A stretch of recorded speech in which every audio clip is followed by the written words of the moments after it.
Beyond bent. Janssen! And Blackburn Rovers are 18 minutes away from a Premiership return. As far as Stewart, just outside the penalty area, clips it central for David Dunn. David Dunn equalises! It just had to be. Dax corner and it goes. Glance towards goal! And Rovers have taken the lead! And Charlie Mulgrew has scored his 14th of the season.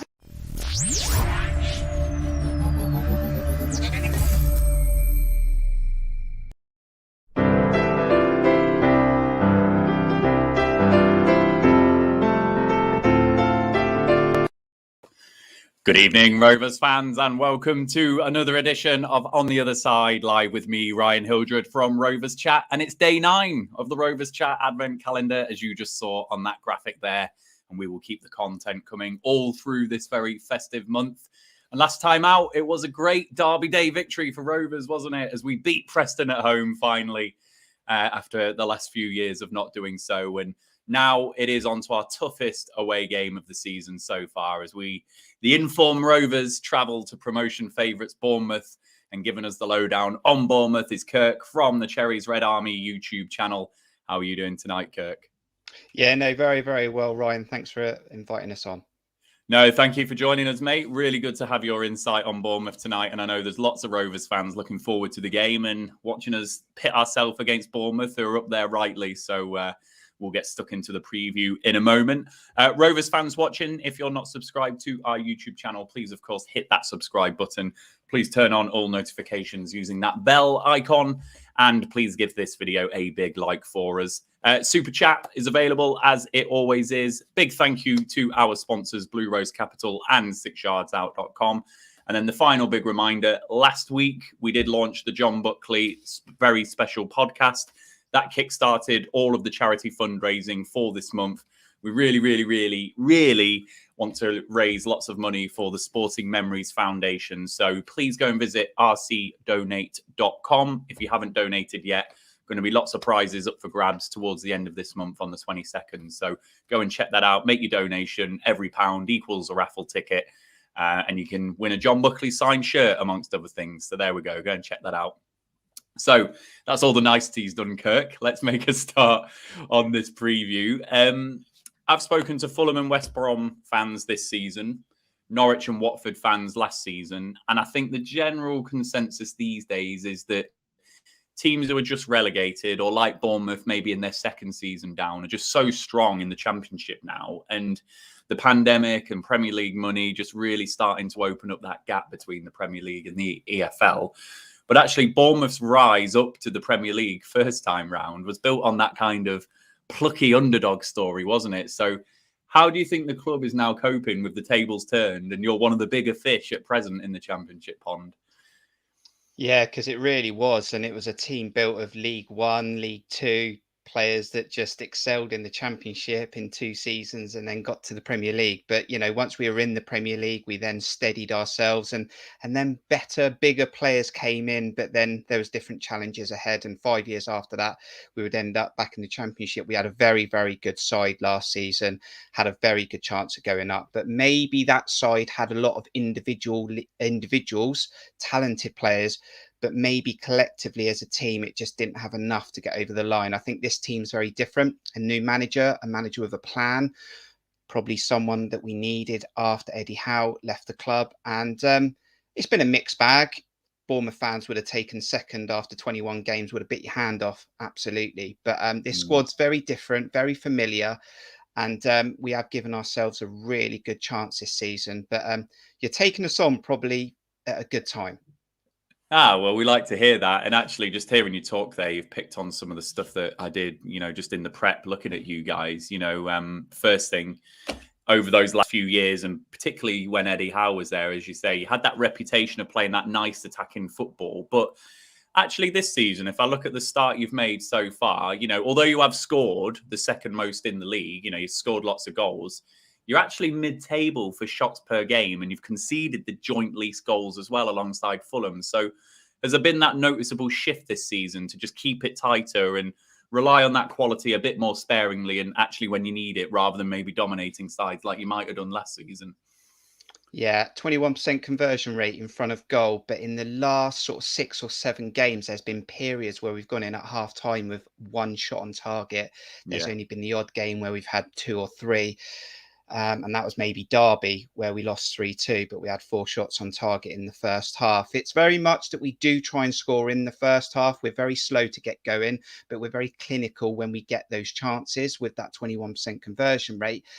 But then we try and hold on to leads. It's a Scott Parker way, it seems to be, and we go 1-0 up. We don't really give ourselves a breathing space, and then it's 2-0, 2-1, and then we're holding on to leads. We sort of held on against QPR.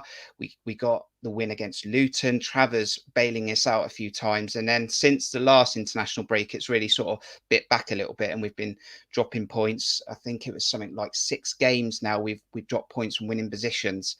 That's the joint highest in the league, and that's something that opposition teams are probably going to play on. And you're coming to the Vitality on Saturday, and Blackpool have come from 2-0 behind, and Coventry have come from 2-0 behind, and Preston scored 2 goals to beat us 2-1. I think that's the only time we only scored 1 goal at home. So it's a very interesting game, and it's been an interesting season, but we definitely would take where we are with points clear of the playoffs. Some largely similar stats for Rovers. We've scored, Preston was the 3rd time this season we've scored 1 at home, but we've scored 2 or more quite a few times this season as well. We've lost some 2 goals leads as well at home, Kirk. So ironically to Coventry, actually, and Luton, we did lose a 2-goal lead too. So, interesting stuff that. But as we say, the start so far this season, it's largely been impressive for Bournemouth, hasn't it? And until very recently, you were top, but, you do sit in second place. You're only a point behind Fulham, and 12 wins, just the 2 defeats. And I think there was a fairly predictable top 4 from most people this season. Yourself, Fulham, Sheffield United, West Brom, expected to challenge. That was everyone's top 4 going into the season.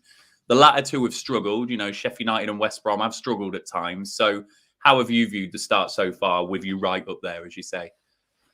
We did a predictor at the start of the season. Sorry, Rovers fans, I'll just put it out there. We did sort of put you quite low in the table, and that was based on your transfer window and letting your top goal scorer from last season go. So we apologise for that. We put ourselves 4th. We said we had a very good chance last season. We said we had half a chance this season with a second year of parachute money. And you know what? We thought a lot of players would walk out the door, but we still kept a nucleus of that squad.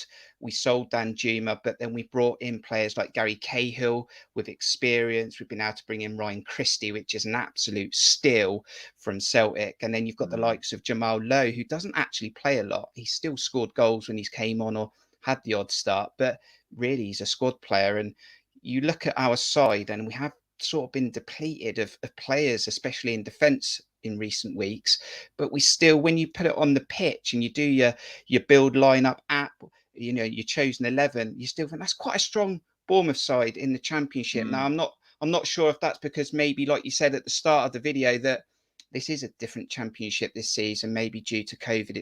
Some are saying it's not as strong as it has been before, but Championship's still difficult, and it's proven that you can lose on any given day. So yeah, we went for 4th. We're currently 2nd, and we'd still, to be fair, I'd take playoffs after 46 games. Well, as I say, I had Rovers down in 18th this season. So I think, a lot of Rovers fans were expecting a bit of a transition for Rovers. So make no apologies for predicting Rovers down there, because a lot of us did. I think that's about similar for us. I don't think we didn't relegate you, but you were down there. Yeah. But no, we're obviously riding the wave as it comes, and, we'll keep riding it for as long as we possibly can. So it's been a great, great season for Rovers so far. And Kirk, as you said earlier, one of the big changes coming into the season was the change in manager. It didn't work out for Jason Tindall last season, and then via Jonathan Woodgate, you've landed on Scott Parker. So what is the view in the fan base on the job that he's done so far? 60-40 when he was given the job, 60 in favour. I was very much for Scott Parker. As I said, the Jason Tindall they went for it, the club, the board, they thought they could get away with it. He had been Eddie Howe's right-hand man for such a long time, and he knew the players, but he was sort of the joker on the training ground, should we say. He would get lads going, and Eddie was the brains. And as I said, it didn't quite work out. Jonathan Woodgate came in, steadied the ship, and nearly did it. He just fell short against Brentford. But then we needed someone. We needed someone with a plan. We needed someone who was ready to take the squad in a new direction, maybe revamp the squad, which we've done a bit. And when Scott Parker, to be fair, we were talking about Scott Parker even when Eddie Howe left, but because he got Fulham up, I think he probably went for that Premier League chance just to see how he would get on. But we were actually in for him then. So that was quite interesting. So when the second opportunity came along, Scott Parker was very much interested, and the club were as well. And he's got links with Harry Arter, family links, and he's been to the club a few times watching games. So there was definitely that connection there. He's definitely brought a style that I'm sure we've all heard about in regards to Fulham fans would banter with us early on and say Parker ball. And it has been a very mixed bag. As I said, we've taken some teams, really put some teams away. You look at the likes of Swansea 4-0, Barnsley, I think it was 3-0, and Huddersfield. And then there's been games where we've taken a while to get going, and we've really played for like 20, 25 minutes in total. And that's been sort of during the end of the first half, and then second halves have really, really been our problem. But there's only a few games away at Birmingham that that was different, and we were able to get a win. But yeah, it's very much keep ball, a lot of possession-based football, get that lead and try and hold on to it. You'll probably find out on Saturday if we're winning 1-0 or 2-1 that more defenders will come on and attackers will go off. And Bournemouth fans are not too in for that. We'd like to just attack and try and get the third. That's what we're used to. That's what's embedded within the club. And fans wouldn't mind dropping points if we were going for it, but dropping points, trying to hold on to leads, it's hard to take for Bournemouth fans. But again, we're still in a very good place, and 2 losses, unbeaten in the first 15, we'd still take it. But Bournemouth fans want to see a little bit more from here on in. I'm just going to break off from my planned questions just to pick up this one from Steve. So we've got a couple of Brighton loan players, Jan-Paul van Hecker and Reda Kadra, they're doing well for Rovers this season. So is there any kind of rivalry between Bournemouth and Brighton? No? Not really. You'll struggle to actually find a bit of a rivalry for the Bournemouth. I mean, not even Southampton fans are only a 30-minute drive up the road. It takes 30 minutes, takes no time to get up there. They don't even think we're a rival. And, we beat them in our final season in the Premier League. I mean, we've got Portsmouth, but again, they're worried about Southampton. So not really. We don't really have any rivals. We get a little bit upset when the likes of Leeds come down because of what they did many years ago when it was I think they relegated us and they had to win the league, and they sort of teared up the town a little bit. But we're absolutely fine. There's no sort of rivalry there with Brighton, I want to say, but we've had a few good days against them and some not, shall I say.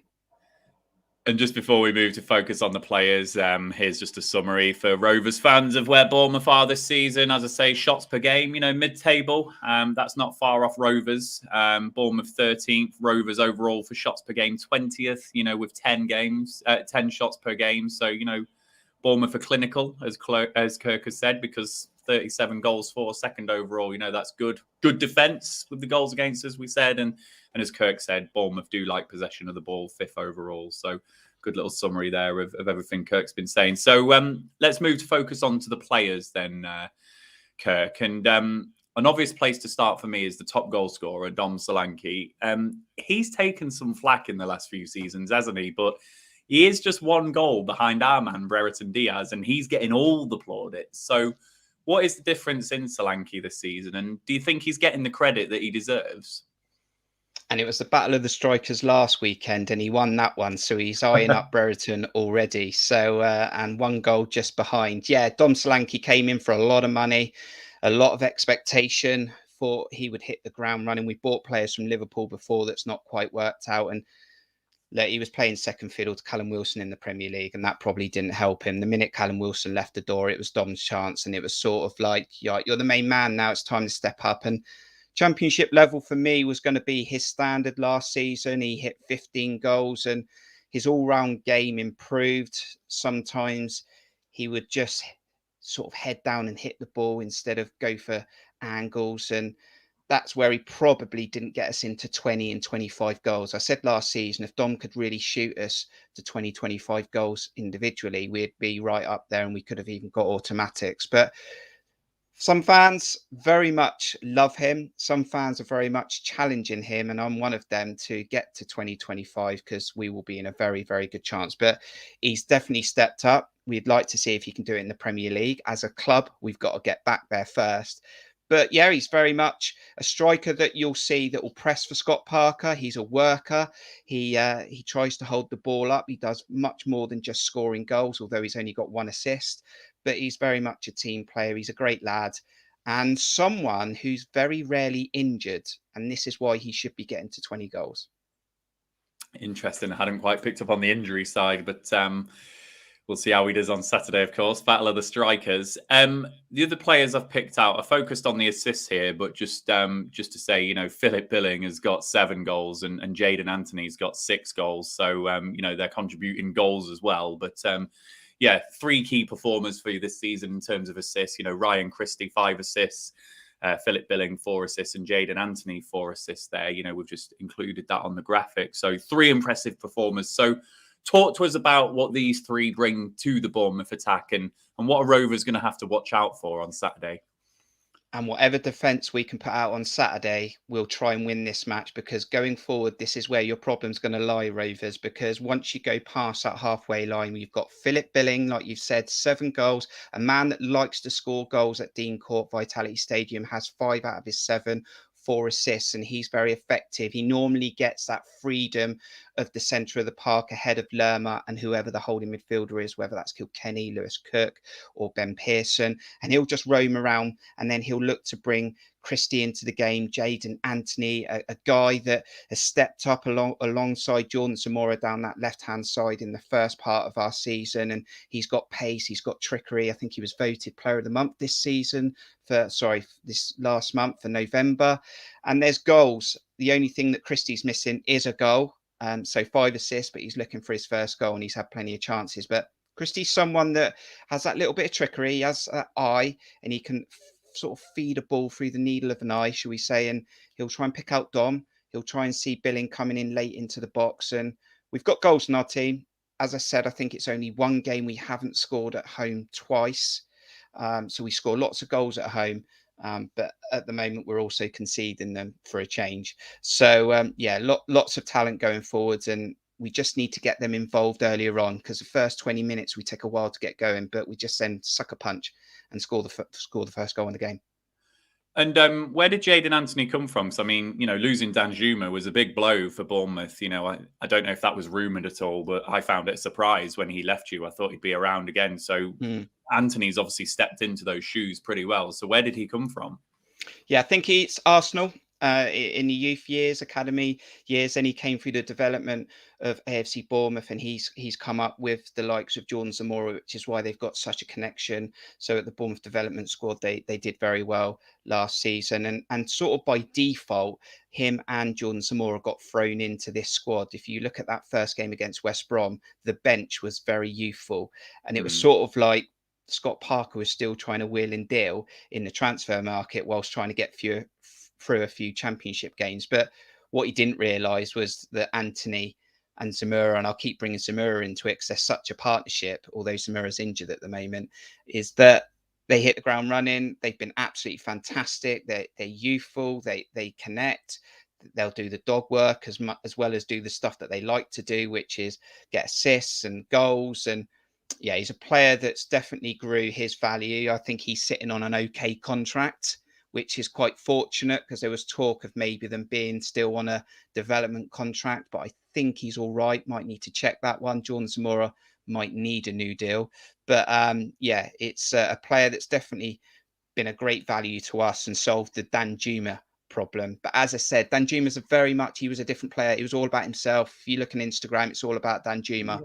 Yeah. That's not Anthony. That is not Anthony. Anthony's a team player. He wants to score goals. He wants to assist, but he likes getting involved, and he definitely is a different player, but a player that Bournemouth fans are absolutely loving this season. Yeah, Danjuma certainly was a confident lad, wasn't he? The stuff that I used to see. Definitely was. Great player. Absolutely wonderful player. And to see him live, amazing. I mean, even last year I got to a few games, absolutely fantastic. But he's individual. It's all about him. And sometimes you can have the best players in the world, doesn't mean you get promoted to the Premier League. Absolutely. So, Kirk, as we always do on this show, we didn't ask for a predicted 11, but just as we were chatting before we came live, your manager and your press conference has run ragged over your team. So you're going to talk us through the predicted 11 and tell us who on that predicted 11 won't be playing on Saturday as a result of the press conference and who will be filling in instead. So just talk us through that side, the formation, and particularly players that you've not mentioned already. Talk us through. Yeah, so it's a defensive problem again. We thought after the good draw at Fulham that the tide was turning, but you're looking at a back four ahead of Mark Travers. Mark Travers, I still think he's a top goalkeeper in the Championship, had a lot of clean sheets before November. Jack Stacey will play right back. Then you've got Gary Cahill and Steve Cook, who will play centre back. And then you've got the issue at left back. Adam Smith came in against Fulham. He's injured again. He was out injured for a while before Fulham, and he's injured again. So it's got a bit of an issue. Jordan Samora's back on the training ground, but he's not ready yet. Lloyd Kelly is back.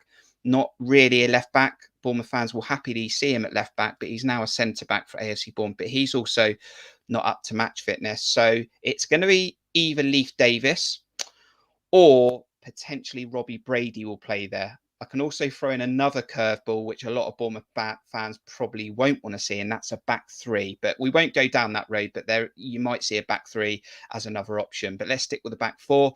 Then it'll be one pivot, holding midfield in front of them, and that could be Lewis Cook or Kilkenny. But yeah, I'll go with Lewis Cook. I'm happy with that. Jeff Lerman's back from suspension, and he'll play alongside Billing, with Billing having more freedom to go further up, and Lerma will just be everywhere, telling you that now. Ryan Christie from the right, Jaden Anthony from the left, and Dom Solanke up top. So yeah, maybe just the one change in that left back position from that lineup that you're seeing on the screen. So on the basis of what you've just said, I think I know the answer to this question, but, if there are any areas of weakness on Saturday, where should Rovers be targeting? Where can we hurt you? Don't give up, as I said, because we have lost. We've dropped points from winning position 6 times. That is the joint record. You just got to take, and I'm sure you will. Tony Mowbray would have looked at other teams that have come to the Vitality Stadium and come back from losing positions. I'm hoping we come flying out the traps, but we don't start the game very quickly based on the last 21 games. So it takes us 20 minutes to get going. If you can hit us early on, hurt us early on, then you're very much in the game. It sort of worries me that I think that the pressure's off Blackburn. I don't know if that sits well with your fan base, but I think it's almost a free hit to you. You're very much the team in form, but like we've spoke about earlier, you probably didn't expect to be in this position. Now, whether the pressure goes on in a month or two's time and actually you think playoffs might be on here, but you might be just riding with the absolute, wonderful season you're having and 4 wins in 5, that you can go and play with freedom. And that worries me a bit because we're winless in 4. So we're looking to get back to winning ways. So this game is split. I think you can toss a coin at home. I'm hoping we can get on the front foot, but yeah, teams have come to the Vitality this season and they have taken points off us or got very close to taking points off us. I mean, you're right to reflect that the pressure's off. Certainly beating Preston last time out, and with some of the games we've got coming up in December, yeah, maybe the pressure's off. But I've seen some Rovers fans say it is a free hit and, say, if we go to Bournemouth and lose, it doesn't matter. I don't buy into that. We're about to reach the halfway point in this season. Game 23 is coming up. Our game after this one. So we're likely to be in the top 6 after that game. And if you're not believing that you can maintain a playoff push or a promotion push at the halfway point, then when are you? So we need to be going to Bournemouth and thinking we can beat you. It's with the greatest respect. We're not going to Liverpool or Man City. So, I really hope Rovers fans aren't thinking, if we lose on Saturday, it doesn't matter. I want us to go there and try and win the game. And yeah, of course, Bournemouth have got players that are going to hurt us. You've got quality all over that pitch. And, we're going to have to be respectful of that. But I really hope Rovers fans aren't seeing it as a free hit in that, it doesn't matter if we lose. Yes, it's a free hit in the sense that the pressure's off. Absolutely. And just picking up on what you were saying about the home form before we get on to the actual predictions that we're going to do, Kirk. Just the interesting little stat that I did pick up that relates to the home form that you've been talking about. You know, you've conceded 17 goals this season, and 11 of those have been at home. And then, as you say, those draws in there, you know, coming from behind twice, two sides have, and that's surprising defeat to Preston. So what was the blueprint for those sides going to your place and grabbing those points? What do Rovers have to replicate? I suppose that we are a little bit more open at home because we're expected to dominate and be proactive, and the home fans want to see it. But some of these points and goals that we've conceded are from positions where we thought we were comfortable at 2-0 up, and clearly not. And some things changed the game. You know, Lerma getting sent off against Coventry at 2-0 changed the game with 30 minutes, but we still feel we should have seen that game out, you know. But the Scott Parker way would have been to then put more defensive players in. We drop very deep, and then we're just defending for 30 minutes, balls in the box, and sometimes you just can't see it out. And that's what we need to hopefully learn on Saturdays. If we go 1-0 up, we need to keep playing the same way. We need to be on the front foot. We need to continually move the ball, and we don't need to drop deep, but we probably will. And then you'll grow in confidence. And some of the sides have come to vitality going in at 0-0 or only 1-0 down and thought, well, we're still in this game.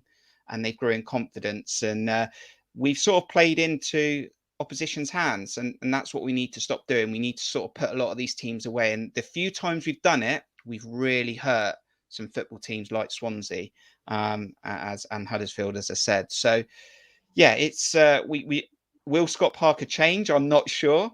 I'm still pro Parker. I still think he's the right man. I still like a lot of what he gives us.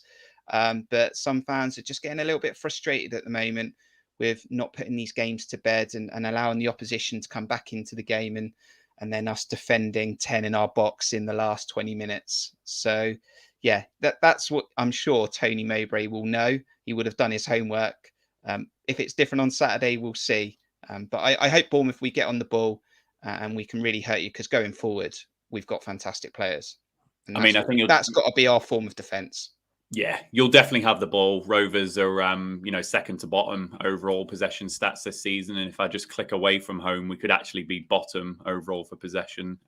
Slightly higher, 22nd. So we are a side that, unlike last season, is having less of the ball this season. We're relying more on the counter-attack, and obviously we've been clinical as well this season. So just before the predictions, Kirk, I'm just going to break off. Michael, the thanks is all to you. I'm really pleased that you've caught one of these live, but that £10 will go into the pot for the raffles. So that's 10 raffle ticket entries for you, Michael. That £10 will go to the Sporting Memories Foundation. So top stuff, Michael. Thank you for that super chat. Really, really appreciate that. And Steve's just snuck in with a question. I'm going to pick this one up for you, Kirk. Is it better being a winning team in the Championship or a struggling team in the Premiership? This is a difficult one because I absolutely love this division, and being favourites most week, having an opportunity to win most weeks, and that will only keep happening for maybe one more season if we don't go up, because the parachute payment money will run out. It is refreshing being in the Championship. The last season in the Premier League was so tough for so many different reasons. VAR went against us on about 3 occasions and we lost out on, what was it, goal difference, something ridiculous. I mean, the ghost goal at Villa Park that Sheffield United had in their favour, and all these moments that happened, I can't even want to think about them again, really. But it's refreshing that the Championship doesn't have VAR. You celebrate goals. You don't have to wait for that goal to then be given. But for Bournemouth, for our club, we are tiny. We have had to stop building our training ground because financially it would stretch us. We need the money. We need to go back to the Premier League because we need to get that training ground built. That's stopping us progressing from an academy point of view. We've lost quite a few players to clubs in the Premier League because we just don't have the setup. I talked about Southampton. They very much have it. So, yes, it's great to win in the Championship. It's great to go into matches being confident, but you want to be in the Premier League, don't you? We know if we go to the Premier League, we'll probably be like a Norwich and we won't win very many football matches. But like yourself, Ryan, Blackburn have been through a tough time of recent years, and you know how important that money could be to get Blackburn where they probably deserve to be, being former Premier League winners. So it's all about the money, not necessarily about winning football matches week in, week out, as great it is. And I love the Championship. I've got to say, I love the Championship as well. It's all the financial insecurities and everything that comes with it, which makes us all just long for that Premier League. But I love it as well. I've loved doing these shows and all the different grounds and the real clubs that we speak to every week. I just love it. It's great. And just to pick off on that, Ryan, and just to make that final point again, really, because if we are sitting here in the Championship in 3 or 4 years' time, unfortunately, I think we'll be down the league, because we will lose our squad, and we only have 11,000 seat stadium, and we only have as much financial power as we'll have once that parachute money ends, and that's where it's at, really. It was that ride you talked about, going to the Premier League was a freak. Not going to lie, Eddie Howe's a freak, absolute genius. Those don't really happen. The reason we're in this opportunity to go up again is merely because we've got that financial backing, and we've still got players that are probably Premier League, some of them still. So, enjoy it while we're still here, and whatever happens, Bournemouth fans will still be behind the club. But yeah, it'll be very different. Look at sides like Huddersfield. We've seen many sides come back down from the Premier League and really struggle to get back. So, you know what? Maximum respect for you for saying that, Kirk, particularly if you think, if you don't go up, you're going to go down. That's what it's about, isn't it? You got to support your side through the thick and thin and all that. So absolutely respect you saying that. So I can see some of you are loading your predictions into that comments box. So if you haven't, get it in there and I will run through them in a moment. So Kirk, I'm going to put us both on the spot and push you for a prediction. I'll let you go first. I think I've made my mind up on where I'm at, but what's your score prediction? Okay, so you are the informed side. I think you're better at home than you are away, though. I think I'm correct in saying that. We will see what our defence looks like, whether it's a back 3 or back 4 on Saturday. One key thing is that we need to keep a certain Ben Brereton Diaz quiet. If we can do that, I'm sure we will score goals. I've always said if teams are going to beat us at the Vitality Stadium, they've probably got to score 3 goals. So I'm going to back Bournemouth. We're due a win off the back of a good draw against Fulham. And that's a 2-1 win to the Cherries. Another nail biter for Bournemouth fans. 2-1 from Kirk. I'm going to 1-1 draw. I think it's going to be a tough game for us. I think you've got a lot of quality all over that pitch, and the likes of Jaden Anthony, unpredictable players like that just scare me. And I've got a little bit of worry about the likes of Billing just ghosting into the box. So we're going to track him properly. And, we were found out at home this season, at home to West Brom, and then obviously famously at home to Fulham. When we have come up against real quality this season, we have looked, second best. So I do think that that's going to count a little bit on Saturday. However, the team is in form. We've just landed on a formation and a style of play over these last few games where we can dig in, we can grind out a result. And I do fancy us to grind out a 1-1 draw. But it might be not many shots from Rovers. It might be a bit smash and grab, but 1-1 is what I'm going for. So 2-1 from Kirk, 1-0 from myself. One thing is for certain, I'm making the long journey down. So be my first trip. Yeah, it'll be my first trip to the Vitality. So looking forward to ticking that one off the list. So really looking forward. Hopefully it's not a wet one either, to be fair. So where did I saw Steve put it right at the start of the stream? Hopefully this will not be played in a monsoon unlike the Preston game. I tell you what, that weather last week was a disgrace at Ewood Park. So because I'm sure you want to take advantage of some beautiful beaches that we have just down the road from the Vitality Stadium. So hopefully it's not too wet and rainy. So hopefully we get some sunshine. Excellent. Love that. So I think Ryan Edwards was in first, and maximum respect, Ryan. My prediction, 3-0 Rovers. Now that would be absolutely phenomenal, Ryan. So I'm not going to utter the words of it won't happen. Come on, let's have it. 3-0 Rovers. Well done, Ryan. I'd been off my match day vlog if that was the score. I wouldn't even edit it. 1-1 from Steve, 1-1 from Kevin, tight 1-1. Daniel, yes, another one. 2-1 Rovers. Rothwell, then Diaz late second half. Love that. Yes, Michael. We played well there last season. I'll go 1-0 Rovers. Dizzy. Oh, 2-1 Bournemouth, Dizzy. How could you? But thanks for joining us again, Dizzy. Always appreciate you joining these streams when it's silly o'clock over where you are. Ryan, just backing up your 3-0 prediction. I have this feeling we'll smash Bournemouth for Cadra Masterclass. Love it. And then Jack, fancy us on Saturday. Jack, get us a score prediction. I didn't see one in the box. Let us know what you think the score will be. Come on, stick a score on there, Jack, if you fancy us. And then Steve, Rovers win, we will party like Boris. Steve, I can always rely on you for some of the jokes. I love that. Okay. And then Daniel, last time I went to Bournemouth was 2015, travelled from Cumbria, took 12 hours, 0-0 draw. Oh, God, Daniel. Yeah, I'm prepared for something like that, to be fair, Daniel. I think my worst one is when I travelled on my own to Plymouth in the League One season. Rovers were 17 games unbeaten, Kirk. I was ticking Plymouth off the list. Standout worst performance of the season. I was on my own at the full-time whistle, just stood there and laughed. I was just like, why did you pick this ground to perform like that? We could have lost that run at home, but no, we had to travel down to Plymouth and experience that. And there was over 1,000 Rovers fans there and all. So, if we're chucking some bad day in the bins, I'll chuck Hull City from this season as well. That was a ridiculous day. I think we left at 6, got back at midnight, and that was a 0-0. And we were terrible that day. So, I'll chuck that one in the bin as well.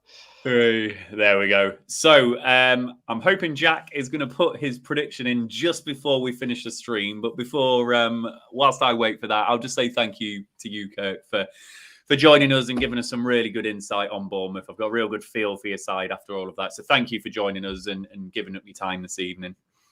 No, thank you. And also thank you for coming on to our match preview as well. That's currently on our channel. I know that Dan contributed on our opposition view. So really appreciate that. Nice one. Big shout out to, we call him Silent Dan sometimes Showbiz Dan. So he's joined you. So thanks, Dan, for that as well. And Rovers fans, as I say, a few reminders. If you're not subscribed to the YouTube channel, hit that subscribe button. Please give this video a like. As you saw Michael do on this stream, if you want to do a super chat or you want to go directly to rcdonate.com, raising money for the Sporting Memories Foundation, a brilliant cause that supported Tony Parks with his battle against dementia. So it's a really worthwhile cause. And as I say, there'll be raffle tickets available for every £1 that you donate for things like the John Buckley signed shirt and the other things that we've got planned towards the end of the month. So look out for that. I'm just going to check one more time to see. No, Jack's not putting a prediction in there. So I will end the stream there. Dan's popped back in. Here he is. Hello. That's Showbiz Silent Dan for you. Here he is. He's giving you a wave there, Kirk. You have a good evening, Kirk. Rovers fans, enjoy the rest of your evening. If you're making the trip to Bournemouth, safe travels. I'll see you there. But we will see you for our next content tomorrow, day 10 of the Advent calendar. We will see you soon. See you later, everyone.